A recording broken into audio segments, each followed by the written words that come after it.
Our Bible word is Matthew 14 verse 32. And when they got into the boat, the wind ceased. So this is the account of Jesus walking on the water. And this happened on the Sea of Galilee. It's also known by other names, for example, the Sea or Lake of Tiberias, etc. But this Sea of Galilee, of course, it was at the center of Jesus' ministry, so to speak, because many events happen on the lake or around the lake. And this was a very important form of income or economics of the area, because of course it was also a place for fishing. Many famous towns or cities from the Gospels were right situated on the lake, like Capernaum, and also Mary of Magdala. Magdala was a place situated on the coast of the Sea of Galilee. Magdala was a place famous for its salted fish.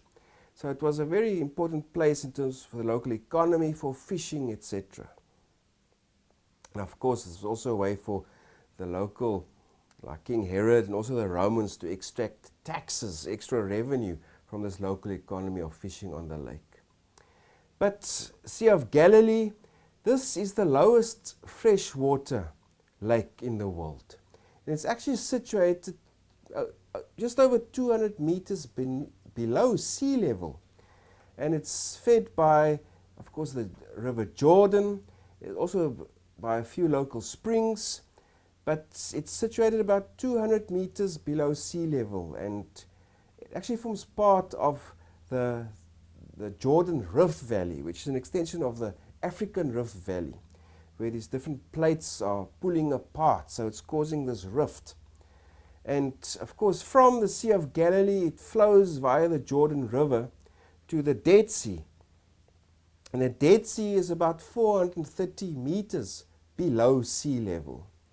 So that's quite interesting to know, that these two lakes, also the Sea of Galilee, is situated below sea level. And it's about 21 kilometers long from north to south, and at its widest point it was 13 kilometers wide. So it was quite a big sea, and it's of course it's a freshwater sea. And now Jesus was on the eastern shore somewhere, because at the end of this account we read that they ended up being at Gennesaret, that's on the western end of the lake. So Jesus traveled from the east to the disciples first traveled by a boat from the east to the west. And Jesus actually instructed them, you walk on before me. And if you look at our textual unit, it is Matthew 14, verses 22 to 33. And that is where Jesus walks on the Sea of Galilee. So first Jesus instructs them, go ahead of me. And he ordered his followers, go ahead of me. I'll catch up with you later. And then Jesus actually went all by himself up to a mountain to pray. And now the disciples, it's explained here, they were in the middle of the sea and tossed by the waves, for the wind was contrary. So in other words, the wind was against them. It didn't help them to reach their destination. And now, in verse 25 it says, now in the fourth watch of the night, Jesus went to them, walking on the sea. And the fourth watch refers to this time period of about 3 in the morning to 6 in the morning. So somewhere between 3 and 6 in the morning, Jesus now started arriving, coming to where they were on the boat. And of course they're having these difficulties with the waves, the wind blowing against them. And then it says, and when the disciples saw him walking on the sea, they were troubled, saying, it is a ghost. And they cried out for fear. So, of course, you can sympathize with the disciples, because they're there, and they see somebody walking on the water. Because normally water was also associated with spirits. It was the realm of the deep. Normally also kind of a place of evil forces. So there was probably also this association, yes, an evil ghost or an evil spirit that's come out of the water to torment or to attack him. So these disciples, they are scared. But then immediately Jesus spoke to them, saying, "Be of good cheer. It is I. Do not be afraid." Normally when there's also a kind of divine visitation, be it God or the angels appearing to people, those words, or the people initially will be shocked and afraid, then normally there will also be these words of comfort. Do not be afraid. It is I, Jesus says here. So he tells them, it's not a ghost, it's not a spirit, it's me. I'm walking on the water. And then verse 28, and Peter answered him and said, "Lord, if it is you, command me to come to you on the water." So he said, "Come." And when Peter had come down out of the boat, he walked on the water to go to Jesus. It's also interesting to note here that it's for the first time here that Peter comes to prominence in the Gospel of Matthew. And it's quite important also to know that Peter enjoys prominence in the Gospel of Matthew. And his prominence is already suggested in earlier passages.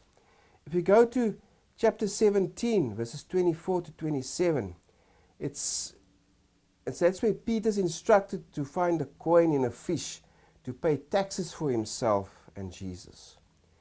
And also, Peter comes to prominence where he asks Jesus how many times it's necessary to forgive somebody. That we find in chapter 18.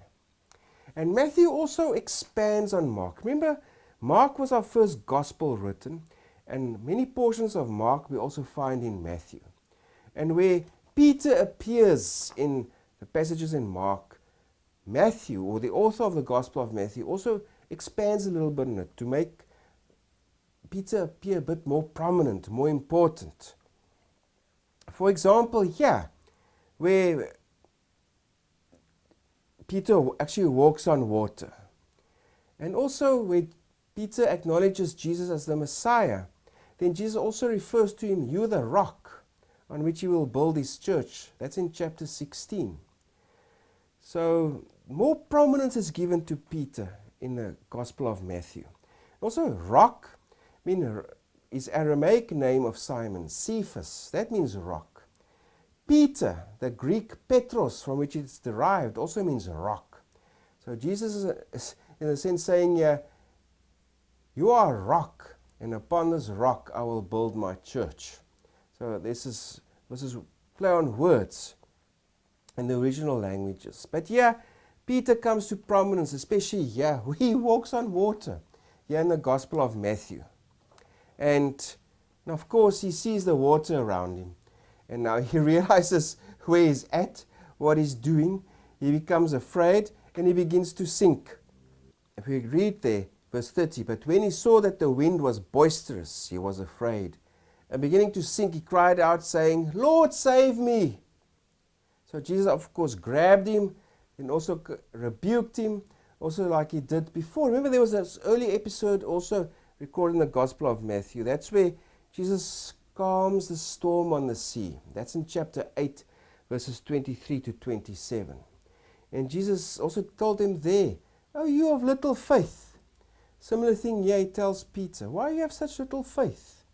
Why you have so little trust in me?" And when they come to the boat, they climb onto the boat, and that is when the wind again ceased. And this is also a nature miracle. Like we find different kind of nature miracles in the Gospels, where Jesus feeds the people with loaves and fishes, and where Jesus calms the storm. Here again, it's kind of similar, but also he walks on the water, and he also calms the waves and the wind that happened at this time. The difference between this account and the earlier account in Matthew is where in chapter 8, where they're in the storm and then Jesus rebukes the wind, etc., and stills the storm. The disciples ask there, who is this? They haven't come to know who Jesus really is. And yeah, in our present account in chapter 14, there's development in their understanding.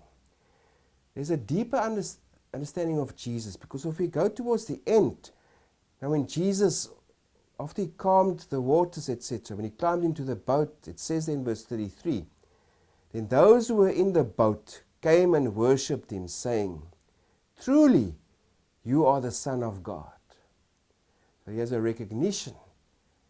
They worship Jesus. In other words, they prostrate themselves before him. And there's recognition. You are the Son of God. We are somehow in the presence of God, or this agent of God, to be in the presence of holiness, of something special.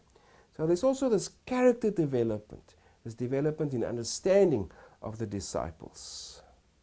So yes, Jesus is walking on the sea, and Peter, he arises to prominence also here, because he asks Jesus also to walk on the water with him.